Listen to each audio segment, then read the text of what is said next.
Welcome to Inside the Market. I'm Adam, and each week we interview top producing agents in each and every market and kind of ask them what they're seeing on the ground. We hear a lot of different headlines, but when it comes to top producers, it's good to hear about how they're performing and where they're seeing their success. So today I'm joined with Chad Clark, who is Yes, a sir. top producer in the Central Florida marketplace, more specifically in the Clermont marketplace Yeah. and the surrounding areas. Mm. And today, I just kind of want to hear from Chad, and we'll really just start by Chad. What is your main focus in this market, and do you have any thoughts about your real estate career or how you'd like to kind of introduce yourself? Yeah, my name is Chad Clark. I've been in the market for going on 9 years now. So it's Nice. time has crept up quickly. Yeah, So it's nine crazy how years that now. happens. I know. So been a part of the team for about 8 years now. Okay. So that's impacted my business in a big way. Mm-hmm. Of course, as we've seen recently, the market has shifted. So that's impacted a lot of things going on that I would normally be doing. Went from predominantly buyer heavy early in my career to now being more listing heavy. So that's a Okay. big shift for me. I can only imagine, Chad. So, if I can ask, is working with buyers something that newer agents, or like you said at the beginning or the start of your career, is that something you see happen more often? Was that something that you enjoyed working with buyers to, kind of Yeah. shift to the listings? Can you speak to that? Yeah. I think early on, buyers are more available. Okay, A lot of people are doing open houses, things like that. So gotcha. they're getting out there, getting their name out there. It's a good way to start Hmm. working with buyers. Listings are harder to come by because you're competing against other agents that are more established in the area and the community. Okay, So that your makes sense. name, you don't necessarily have the reputation. You can always use the reputation of your brokerage, but well, being well known in the area, it's a little harder getting going with listings. Gotcha. With buyers, I think that early on it was a little bit more comfortable getting to know people. You spend a lot more time with buyers than you do sellers, so building that relationship from the ground up is was a great way to start my business. Hmm. I think that for agents that are starting, it's a good way to ease into the business and starting with your sphere of influence and then working your Okay. way out from there. Okay, I love that. So perfect. So let's go ahead and pivot, Chad. In the market right now, like you said, it is a bit of a different market than I'm sure when you got into it Yeah. and what we're seeing. What do you feel like sellers? You said you're primarily working with listings or focusing more. What do you think they're getting wrong in this market today? I think when I first started, it was a buyer's market actually. Then when I Okay, started, so not the same as it is today, but it definitely was a buyer's market. There was a lot more inventory, which then shifted to the craziness of the 2020 to 2022, yeah. 23. As an agent, we know about that time. Yeah, so that definitely impacted thing. But as far as today, things that are going on in today's market with the shift, it's become again back to that buyer's market. Listings Okay, are more available as far as, or buyers have more opportunities to purchase. So buyers are sort of gotcha. dragging their feet because of the interest rate. They're not making a quick decision where it was like, okay, they showed the house today, they're looking to make an offer immediately. Hmm. It's like, okay, let me take some time, let me think about it, let me see a couple other places, and then they're shifting to, okay, well, here's my top two picks, and then from there. Um, on the listing side of things, it's just being in communication with your sellers, just letting them know, hey, this is the market that we're in, prepping them early on with that. This is what we're going to be facing. Here's how the market is, and then jumping into, okay, we need to adjust accordingly. So I understand Gotcha.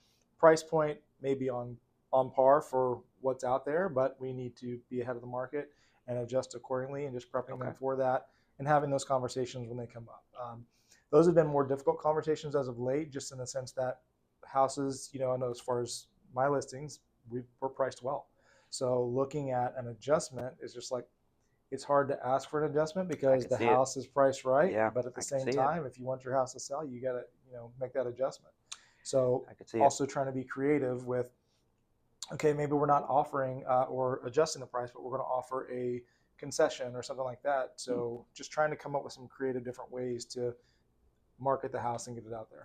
So it's important right now for sellers to stand out in the market, and that really makes sense based off of what you said. So the old adage, supply and demand. Hmm. I would say like if there's more supply Yeah, and the demand isn't necessarily there because, like you said, the interest rates and those kind of right, things, the buyers have more opportunity, and we do shift towards that buyer's market.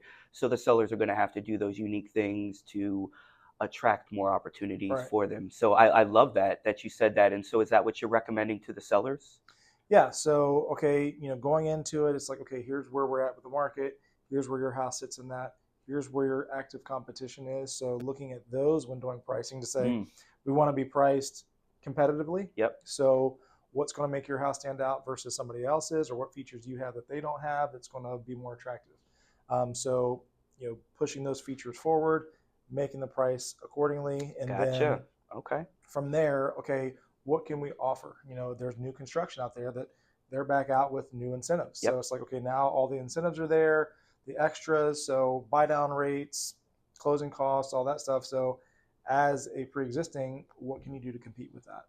Wow. So, Okay. So it sounds like even though what you said when you first came in, we were still in a bit of a buyer's market or mhm. towards that COVID time, and we're shifting towards that buyer's market now. It sounds like maybe there are a lot of different factors in this market, maybe that may differentiate it. Oh, for sure. Um, Yeah. because I know this may be a little bit behind the scenes or inside baseball talk, but as an agent, typically what we're told is when we're doing our market analysis is price based off of what's sold recently, Hmm. and that's what the appraiser is going to look at. But what you're saying is we're looking at the active competition, whether that be new construction or whether that be the house that just did a price reduction or was competitively priced, and we're looking at that as our competition and also integrating that into our pricing strategy. Yeah, so I've heard agents use it a couple things. So, CMA, comparative market analysis. So you're Hmm. comparing what's sold.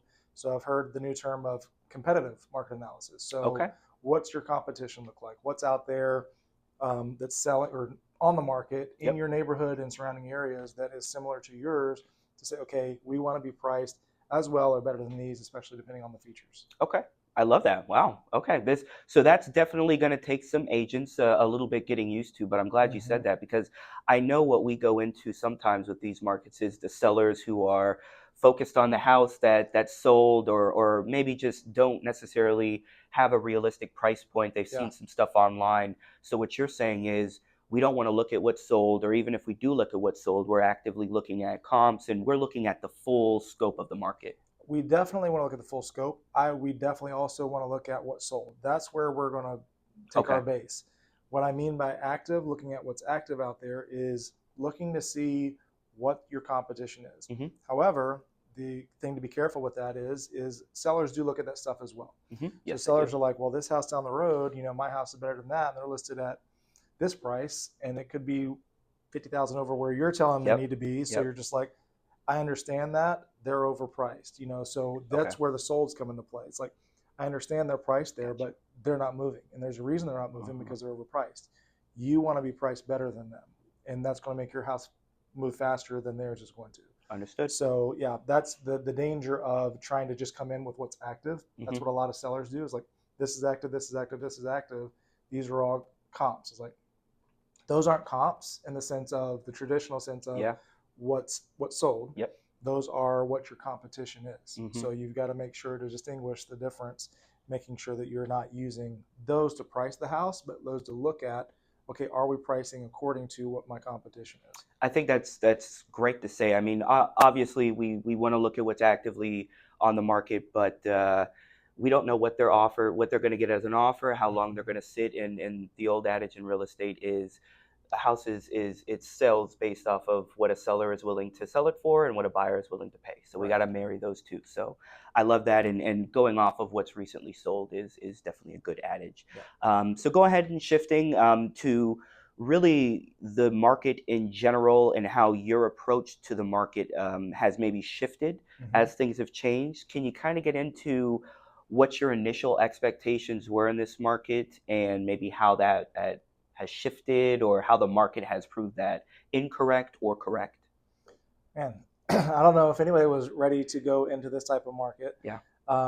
because I think before the election, a lot of people were holding up. The interest Yep. rates rose and a lot of people were waiting to see what happened with the election, Mm-hmm. then going into there. Mm-hmm. So we saw a little uptick after the election of, people are buying again, people are selling, things were moving a little bit, and then we get into, okay, now we're at a halt again. The rates continue to go up, people started hesitating to buy, so they were again at a standstill. Mm-hmm. And so more and more inventory started coming on the market. Now you have this influx of inventory, not as many buyers out there. Now the buyers have choices. So I think for me, the biggest adjustment has just gone from being buyer heavy to seller listing heavy Mm-hmm. or seller heavy. I think that's been the biggest adjustment for me, not necessarily the market in and of itself, but learning to adjust and educate my sellers with what's going on in the current market, making sure that we're keeping them up to date and letting them know what's going on. So it's having those conversations, walking them through with our weekly check-ins. Hey, here's what's going on in the market right now. Mm-hmm. Here's some that have sold in your neighborhood. Here's some new ones that came on the market. Different tools using that to let them see, okay, here's where your house is being seen. Here's who's seeing it. Okay. All those different tools that we're able to use for our sellers just to keep them in the know.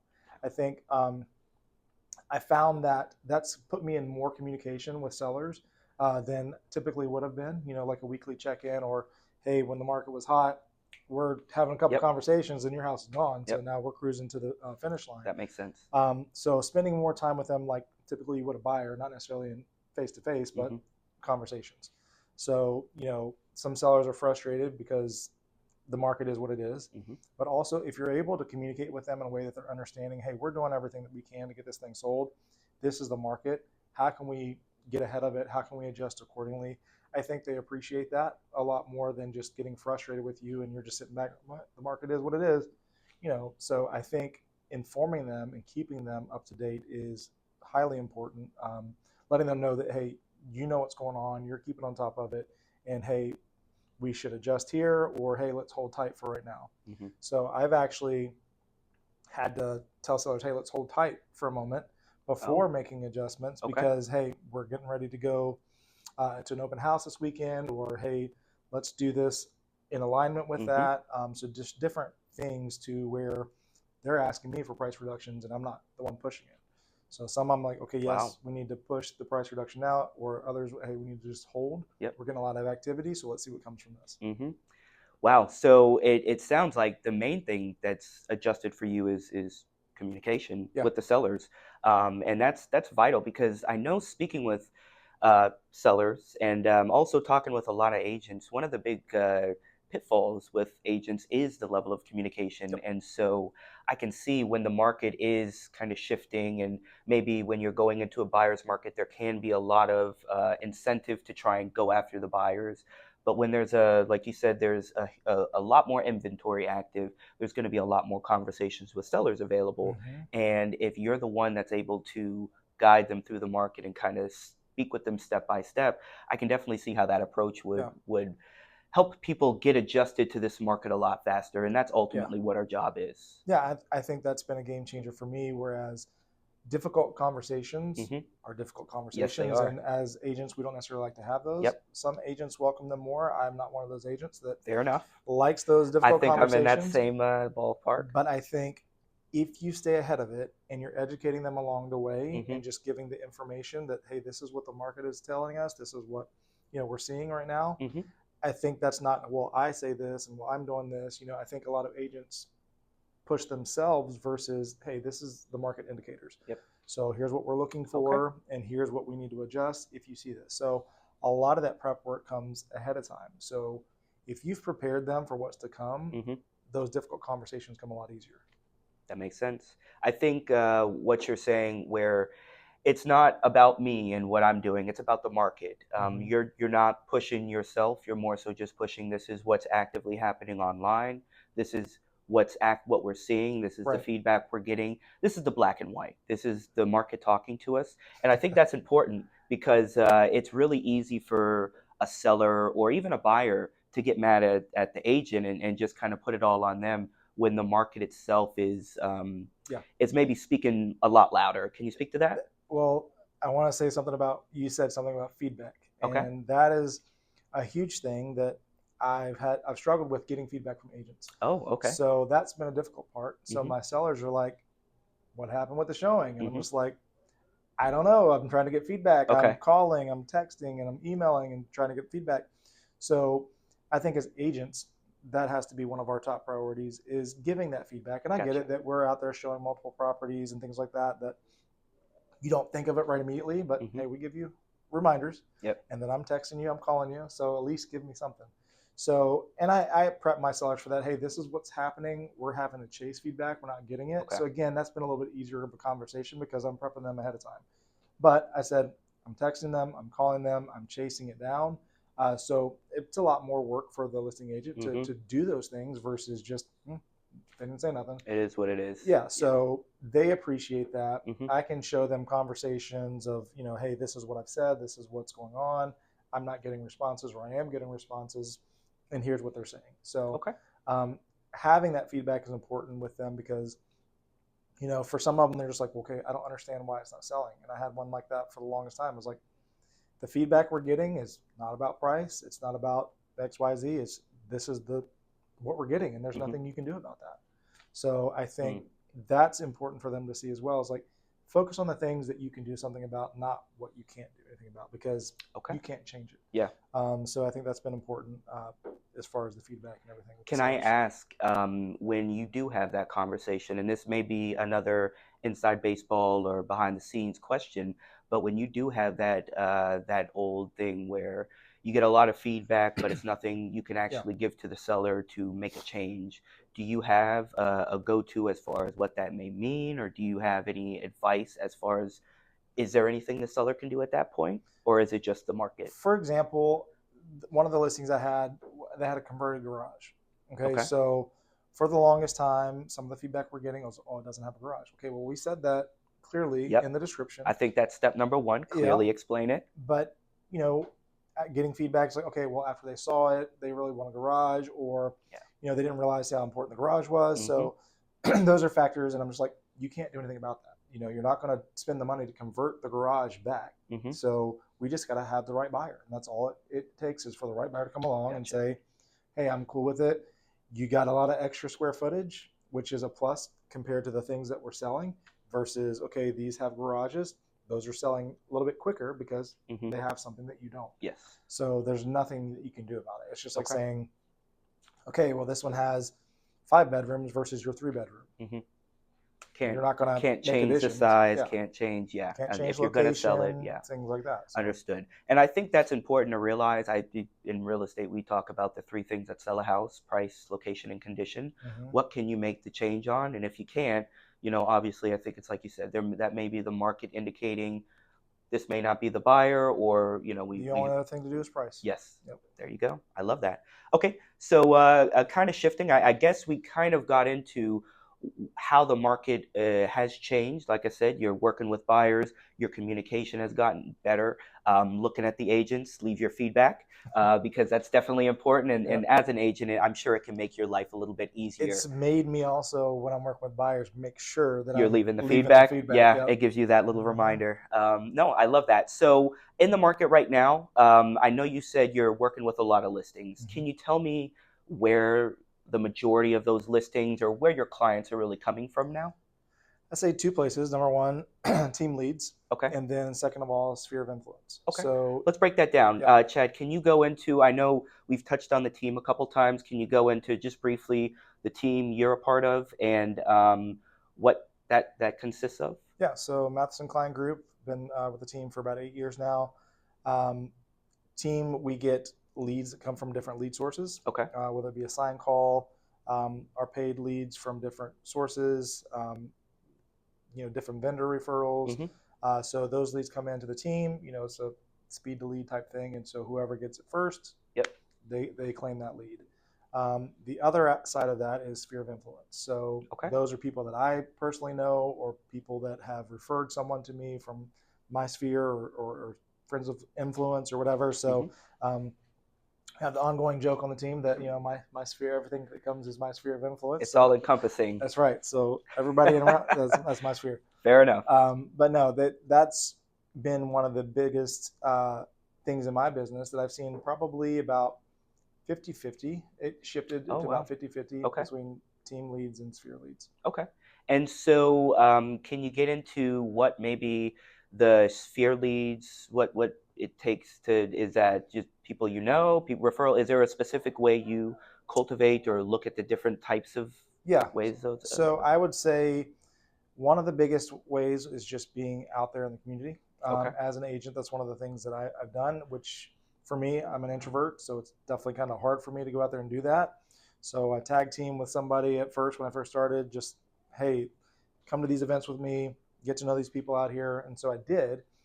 So that is one of the ways I've got to know a lot of different people and gotten Okay. some sphere leads from there. But the other part of it is just, I've got a bigger network of people that I know just from previous jobs and things like that. Hmm. So they reach back out to me and, hey, they know that I'm in real estate. So, hey, I've got a friend that's looking, or hey, I'm looking. So I think that's been a big part of my business is just continuing to be present, letting Hmm. people know what I do, and then putting myself out there in uncomfortable positions to get more business.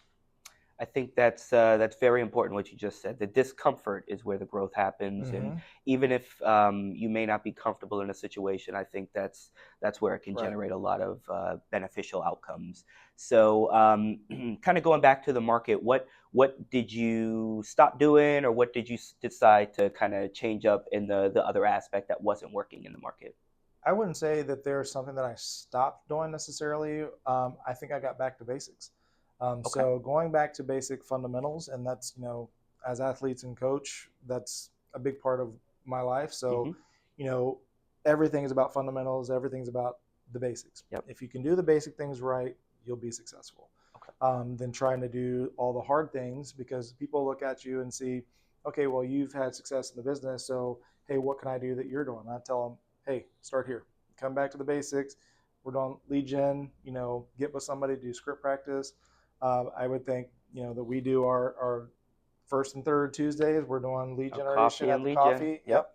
So that's one of the things that we both incorporated back into the business is just, hey, let's get back out here. Let's go back here. Let's break this down and start calling people. Touching base with people that we're currently working with, touching base with people in our database, touching base with new leads that come in. Hmm. So making that stuff consistent, the more that you're consistent with the basic things, the better off you're going to be.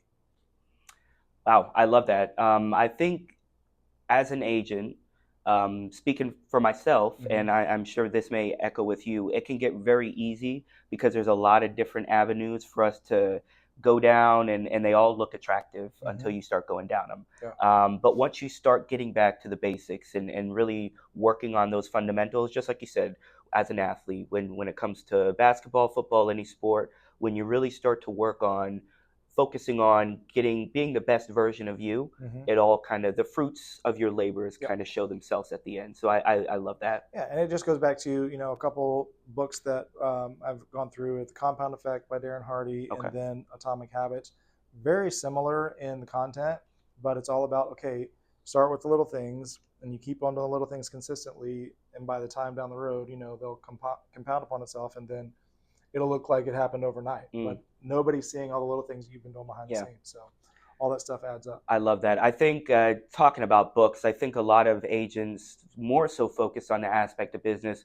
Books like Never Split the Difference, books like That's a good our one. own KW book, Million Dollar Real Estate Agent, Mm-hmm. and I think those are important because those teach you how to scale a business. Yeah. But I think what you just said is just as important because that teaches you how to scale yourself and your Yep. time and make sure you're utilizing that correctly to be the best version of Yeah, yourself. and a lot of people look at the some of those as it's overwhelming because, hey, I'm not there. How do I scale my business, or Yeah. how do I start this team and stuff like that? It's like you haven't started with the basics. So if you don't have the Mm, basics and you don't have like habits built that are good, then you're just going to get burnt out. I love it. And I think a lot of agents get burnt out early on in the game just because Yeah. they're looking, they see, hey, I can make some quick money in this, and then it's like, okay, well, this doesn't come as easy as it looked. Reality hits. Yep, Yeah. I got to actually work to do this. Yeah. Oh, the money doesn't just rain down. No, I No, think a lot of agents are going to hear that and yep. kind of work with that.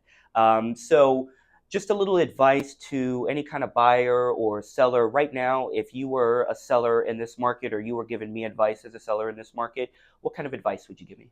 As a seller, just be patient. Okay. You know, if we're priced right, things are still moving. So we've seen multiple offers come in on different homes. We've seen houses move within a matter of days. Hmm. It's just about pricing and what you have to feature. So just be patient, understand the market that we're in. We're going to get through it together. I'm going to be by your side every step of the way. We're going to be in constant communication. So, hey, we'll get through this together and we'll adjust accordingly. So, we've got to stay ahead of the market. And as long as you're willing to do that, we'll be good. Mm. Just touching on that real quick, I love what you said. We got to stay ahead of the market. Mm-hmm. So I think there are what we hear is people being ahead of the market. We hear that a lot, or being behind the market, being cut. What does that mean to you? I think being ahead of the market is being proactive. Okay. Okay, so that takes a lot from the agent and willingness from the seller. So the agent needs to be doing their research and saying, okay, here's some new active properties that came on the market. Hey, are we ahead of them, or are we going to have to adjust accordingly? So being behind is going to be reactive. So instead of being Okay. proactive, you're being reactive to, it's like, okay, well, now these 5 new houses came on, we're holding, we're not making adjustments, and then they're making an adjustment. Okay, well, finally we got to make an adjustment. So a lot of times agents will sit back and just let the house sit. And that's one of the biggest complaints we get from sellers is my last agent didn't do anything. Mm. They just put their sign on the yard and sat there. Yeah. Didn't So see him ever again. right, and a lot of agents will go in, hey, the seller has this price in mind, and that's what we'll go with. I Hmm. mean, I've lost many a listing to somebody that said they could sell it for more than my price that I gave them. And you see it set on the market. Yep. And then finally, when it gets down into the price that you suggest, it's like, oh, there we go. Yeah. So it's frustrating, but it's also telling when you see that. It's like, see, it's sort of rewarding for you to see, okay, I didn't just miss out on this one. It's I like, wasn't okay, wrong. Yeah. right. But at the same time, you want to make sure that you're giving them, as I'm just going to be honest with you. This is the Hmm. market that we're in. Here's what I'm thinking about pricing. If we're somewhere in the ballpark, I can go up higher, but how long are we going to sit there? Okay, how long are we going to Okay. sit before we need to make an adjustment? Or going into that with an understanding, it's like, okay, I'll list it here, but if we're not getting the thing that we're looking for, we're not getting showings in 2 weeks, or we're not getting offers within 2 weeks, we need to adjust. Yeah. Okay. So going in with a plan Yep. and making sure that plan is advised by the Mm-hmm. person you are basically paying to advise you and Right. consult you on a big purchase. Yep. I love that. Staying ahead of the market is going to be the top thing. I Yep. love that. And so, in the same adage, what kind of advice would you have for buyers? Hey, there's plenty of stuff out Yeah, there. So we're you in a got a buyer's lot market. of Yeah. options. Okay. So I would advise buyers, don't hesitate, Okay. because a lot of them are still iffy about the interest rate and things like Hmm. that. It's like, look, the interest rate, whether it goes up or whether it goes down, you can always refinance. Hmm. So, Okay. keep that in mind. You've heard the marry the marry Marry the the house, house, date date the the rate. rate. I Yep. mean, Yep. yeah, That gets there's some. people into trouble. I So, know that. but I mean, take it there with a is grain of some salt. But truth yeah. in that, but at the same time, it's like, look, there's plenty of inventory out there. Hmm. You should be able to find what you like. Yep. It gives you a lot more options as a buyer to get the house lower, for a lower price, because Yep. people Okay. were looking at how many days it's been on the market, how many price adjustments they've done. So again, educating the buyers, because a lot of them they don't know whether it be their first time or first time in a long time. It's just everything is about educating your buyers and sellers with how the market is. And so Hmm. you go into it with a game plan of, okay, here's this house that you're interested in. It's been on the market for 100 and some days versus this one that's been on the market for 3 days. They're going to be a little bit more flexible in price than they are. Hmm. So it's a matter of, okay, how do we compare the two? Which one do you like better? Okay, we can go in with this one that's only been on the market for 3 days. We can offer lower, because chances are they're probably not going to be on their offer immediately, and then start to negotiate from there. This one you have a little bit more leverage, but do you like it as much? So it's all about their preference. There's options for them out there, but just educating them and walking them through their options as we go along. Hmm. So it sounds like the advice for buyers and sellers is pretty similar. Make sure you're fully educated going into the process, and make sure you have a game and plan. and that's what our job is. Yeah. We're supposed to educate them on the market, supposed to educate them on what's going on, how the process works, um, giving them advice on the right steps. Hmm. And so it's up to them whether they choose to listen or not, to you as the expert. But some people will just go into it and they'll just, whatever the buyer tells them to do, they'll do. Yeah. Or whatever the seller tells them to do, they'll do. And I had to learn that early on, because a lot of times agents are just looking for the business. So wherever the business comes, I'm just going to go to it. I'm going to do whatever they want me to do. Hmm. And then you run yourself ragged, versus just like, okay, listen, I'm the expert. I'm going to be the one that's in control of this thing. I'm going to give you the information. I'm going to guide you along the way. It saves you as the agent a lot of time and energy from showing multiple houses, in one day or Mm-hmm. over weeks at a time, versus, okay, how can we narrow in exactly what you're looking for? We're starting broad here. Ask a lot of questions up front to narrow that down. And once we start seeing houses, the process of elimination, gearing them into, this is what the one that I want. Okay. So that can take a lot less time if you ask the right Yeah. questions. Okay. That I love that. I think that really helps build a full scope because, like you said, our job is to be basically a consultant. Our Mm-hmm. job is to make sure both buyers and sellers are put up in the right in the proper light and built up so they can make the best decisions they Not can. only a consultant, you're the expert in the field. Yeah. These people don't know real estate like you do. And, Hmm. even if you're a new or young agent, there's a lot of resources. There's other agents that you can talk to help guide you along the way, versus just, uh, I don't I know, don't know what I'm and so I'm doing, just going to listen to whatever you're which selling and is what you very want to do. easy as an agent. Yeah, I Mm-hmm. love that. Because they're afraid of We losing the are business. experts. Yeah, Yeah. yeah. It's important to carry yourself like that, and I know you're really good at that. You teach, you help guide the new agents with the way they present It's the themselves, coach and in me. I get it. I get it. No, I love that. Perfect. Well, kind of pivoting to that, Chad, can you kind of get into how you really started the real estate career and maybe what you did before that? Yep. So, teacher and coach. Okay. Coached this guy Yeah. back I in think him and his twin brother back in seventh seventh grade. grade. Yep. Yeah. So that makes me feel old. Yeah. But And I'm feeling old too. So. so imagine how I feel. So yeah, teacher and coach for several years, and Mhm. then got into working at a local church, just Okay. with groups. And so I think that is where I ended up meeting a lot of people, just because in a church that's a big church, you're Yep. just constantly meeting and coming in contact with new people. So funny enough, Dave and Brandy, who I now work for, went to the church. That's how I met them. I coached their son Oh, in how cool. basketball. So um, that sort of real estate had always been in the back of my mind. Like, Hmm. I thought about it, and it's like, okay. So I got with the agents that sort of helped us buy our house, and I was like, okay, hey, what do I need to do here if I'm thinking about real estate? So they told me everything I need to do, and for me, it was just definitely a God thing, because it was a matter. I had 3 weeks before I left for it was Christmas, going on Hmm. Christmas vacation. So I had three Okay. weeks, and I was like, okay, I need to find a real estate school or whatever. Checked into it, found the real estate school. It was a 2 week course. Hmm. 2 weeks, took my class. All right, the week that I'm about to leave, I got to go take my state exam, and I was nervous. I hate tests, and Hmm. so I went up there, took my test, came up to the front, was just like looking at the lady. She's looking at me, and I was like, she's like, What you passed. happened? I was like, Oh, oh, nice. didn't expect that.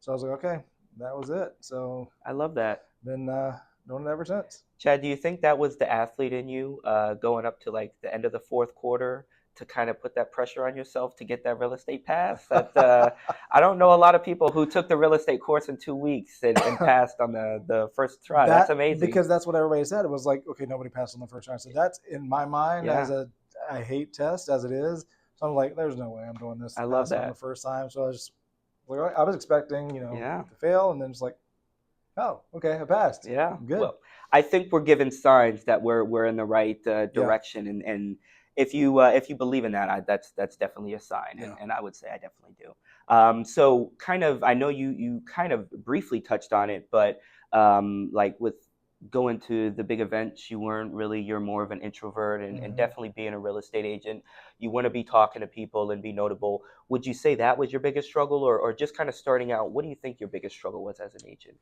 Starting out, I think, where to find the business, I wasn't sure. Okay. But immediately within, first couple weeks or so, once people found out I was in it, just because I knew people, Hmm. hey, I had a couple clients already. Oh, nice. So, remember my first deal, I think, was like a rental. And Oh so boy. helping somebody Yep. find a rental, and it's just like, hey, whatever I need to do to get it Hmm. started, that's the way to do it. So learning there, and then, my friend, they needed a house, and so like, hey, we want you to help us. So I was like, all right, here we go. I love that. So yeah, so that, and then just my first listing, same way. So just like things started to come together. Move forward. I love that. So maybe that's not your biggest mistake, but maybe that's a big mistake some agents, newer agents, are making, is not tapping into the local people that they know and the people that they've talked to in the past that Hmm. may have that relationship already. And I love that. I know our personal relationship, you are very active and talking to people, checking in. So that goes a long way when people are trusting you with such a large Yeah, purchase. and so the thing about it is like genuine, because I hate sales. If I would have Yeah. ever thought I'd have a job in sales, that wouldn't have Go a been that. different route. Yeah. Yeah, I was like, everything from the tests you take and everything like that says I would not be good at this. Yep. It's, I get it. so it's And you're just good like, at this. So yeah, I love it. so yeah, I mean, I think that was one of the biggest things, is just putting yourself out there, tapping into what was already there with people, Okay. and then people, because you're real with them and you're genuine with them, Hmm.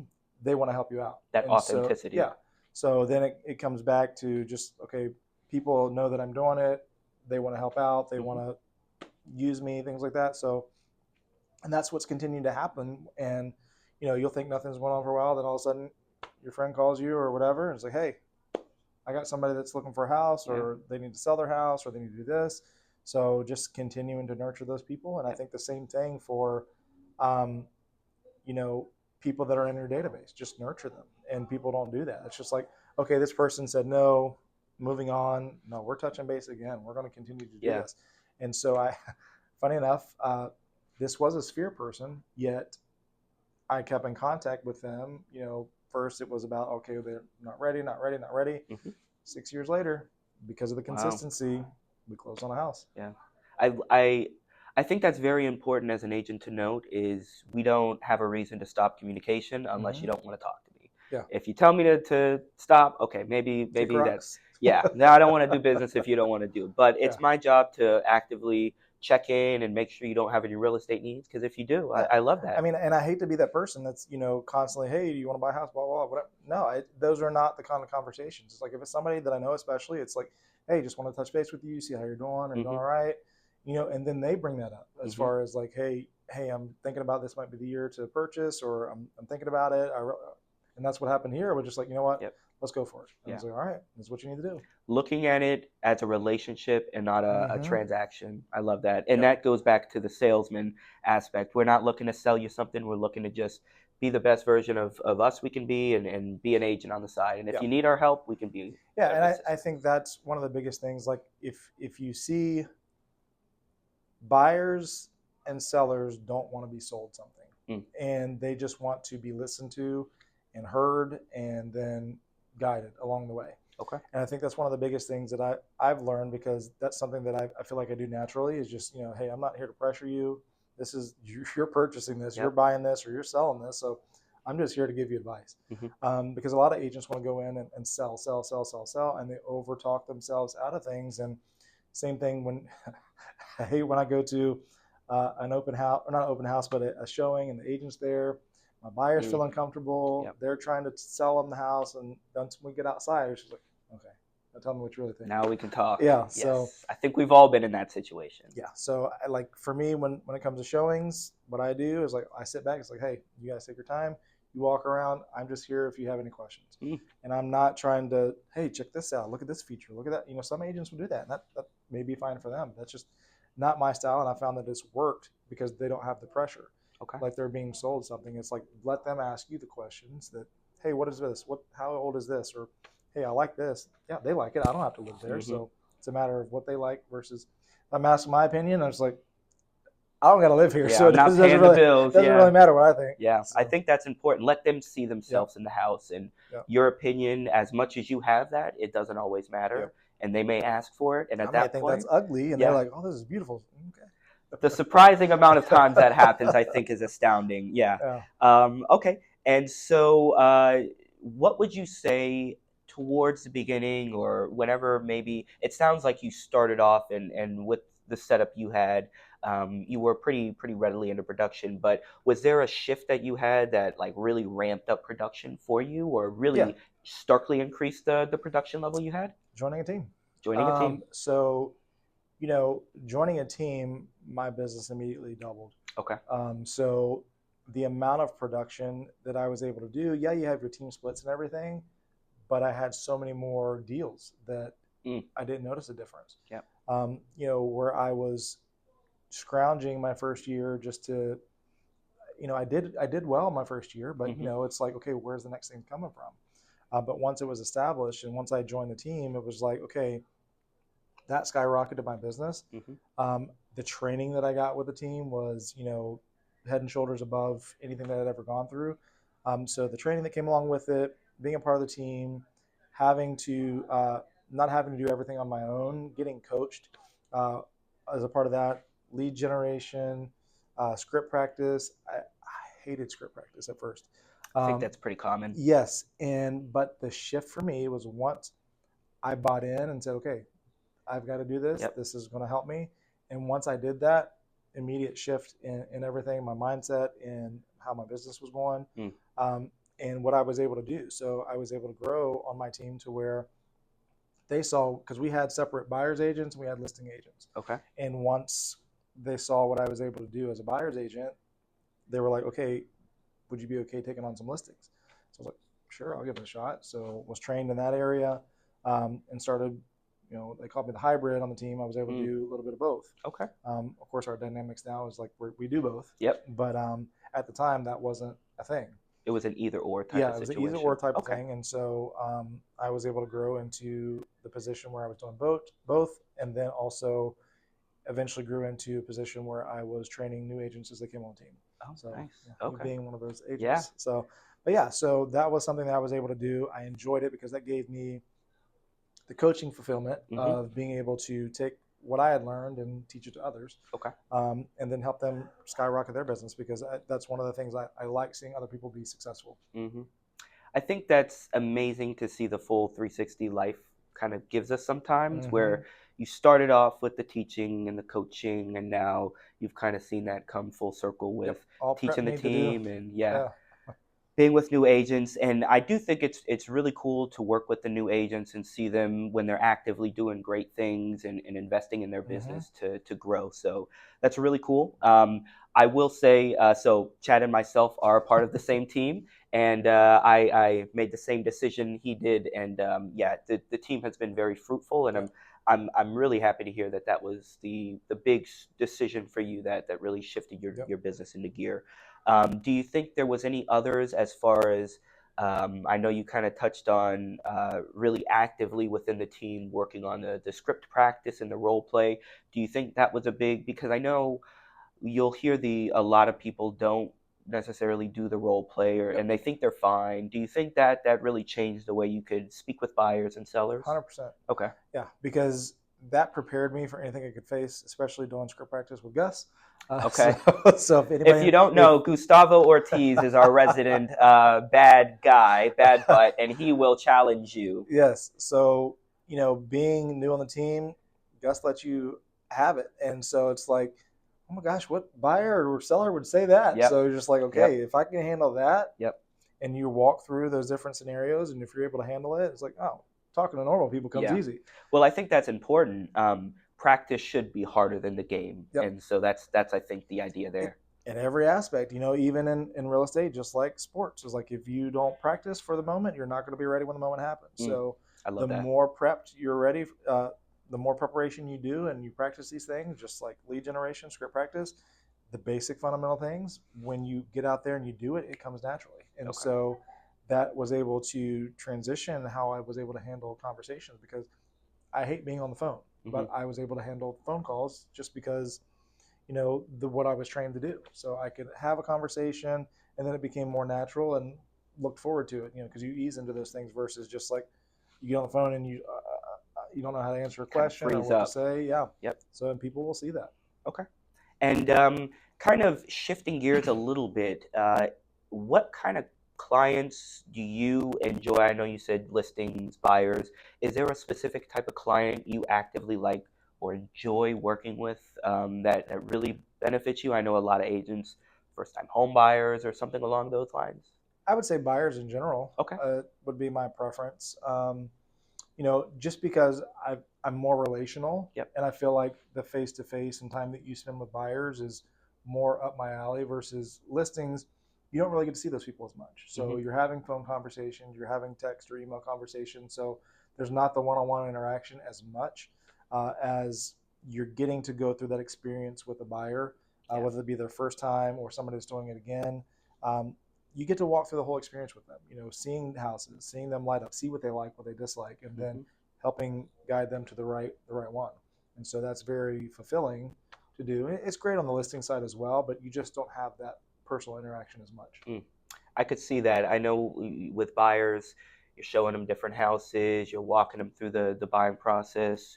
We're big on the buyer consultation, and so Mm-hmm. you really get a lot of face time in with the buyers. And that, when you mentioned buyer consultation, that's a lot of one of the biggest things that agents don't do.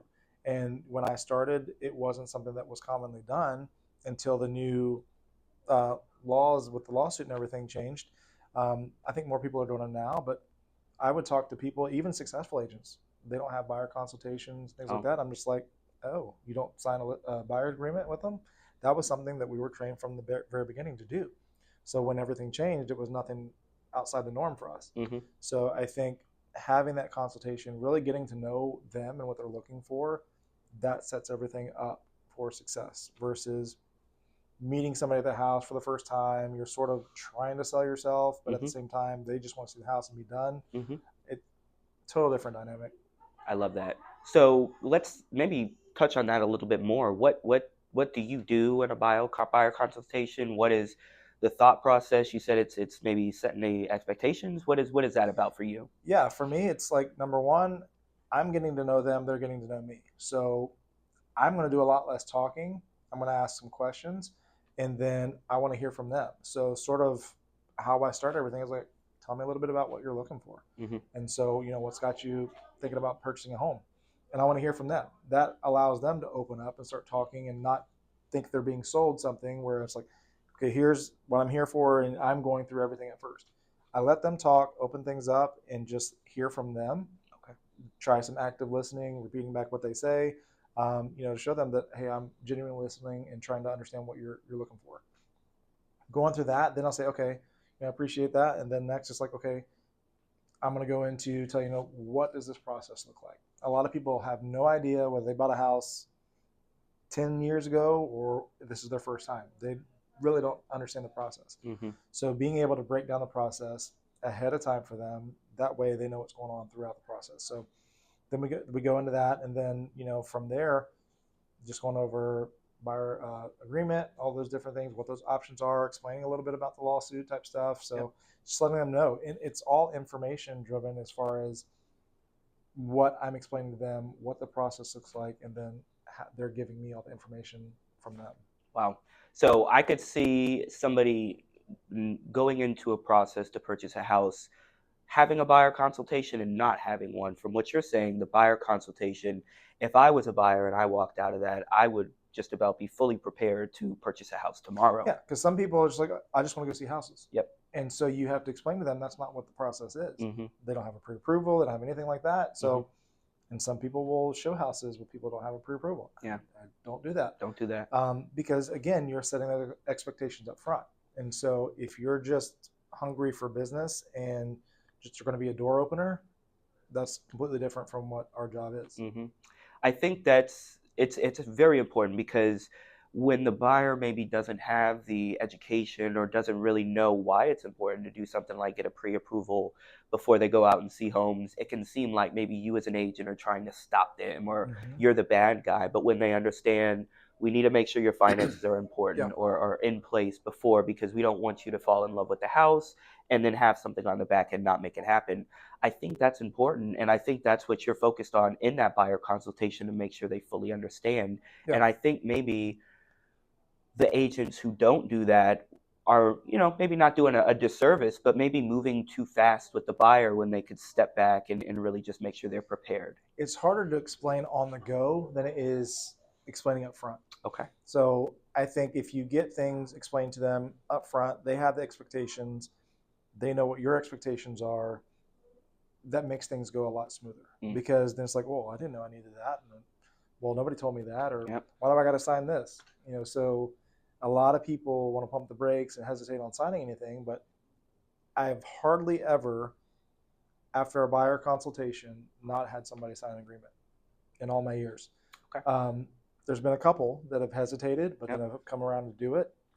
But if I show somebody a house and meet them there and then try to do it on the fly, that's a lot more unsuccessful with getting them to sign something versus having a real consultation. Mm. However, with those, if I'm able to build a relationship, Yeah. they come back, which I've been successful at that too. It's just like I'm able to not pressure them and just show them the house, ask them the right questions, try to sprinkle in some, okay, this is what this looks like showing versus buyer agreement, showing agreement versus buyer agreement. A lot of people will, if they're not coming from here locally, they'll do the showing agreement first. Okay. And so once they have the opportunity to see houses with me and stuff like that, a lot of times I'm able to convert them to sign the buyer's agreement. Okay. And that is when, maybe they'd want to move forward with an offer or really get Not serious even. about seeing Yes, houses. some yes and some no. Okay. And so some it's like, okay, yeah, we're ready to make an offer, so boom, we're done. Others just like, no, I've enjoyed working with you. You I seem want like you you to know be what you're my agent. doing. I'm Okay. okay signing that. Okay. Yeah.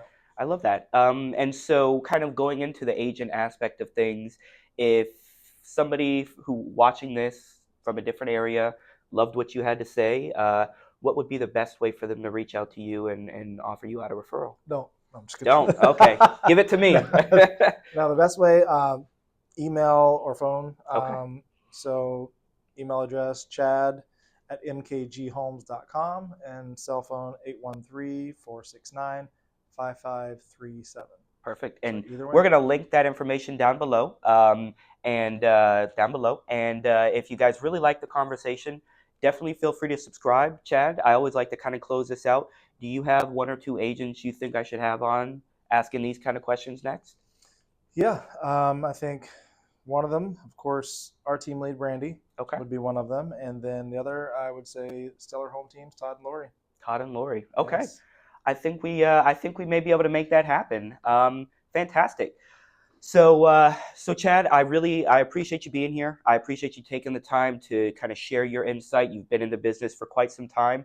These conversations are really built to help show what's going on the ground level. Right. From a top producing agent, I know there can be a lot of huge headlines and there can be a lot going on.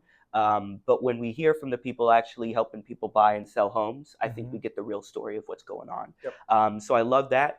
Again, if you found this helpful and you like these kind of conversations, click below, click the like button, click the subscribe button. And as always, if you're going to be moving to the Claremont area, any surrounding areas, just really the Central Florida area in general, Yep. reach out to this top operator, Chad Clark. Not him. Me. Not me. Not me. No, reach out to him. Like I said, I've known Chad outside of real estate. He's an amazing guy. And any business I have that I'm not able to handle, I feel 100% trust that Chad is able to take care of it. So he's a top agent in my book as well. So I hope he enjoyed his time here. And again, I thank you for that, Chad. So absolutely. Thank you. Thank you.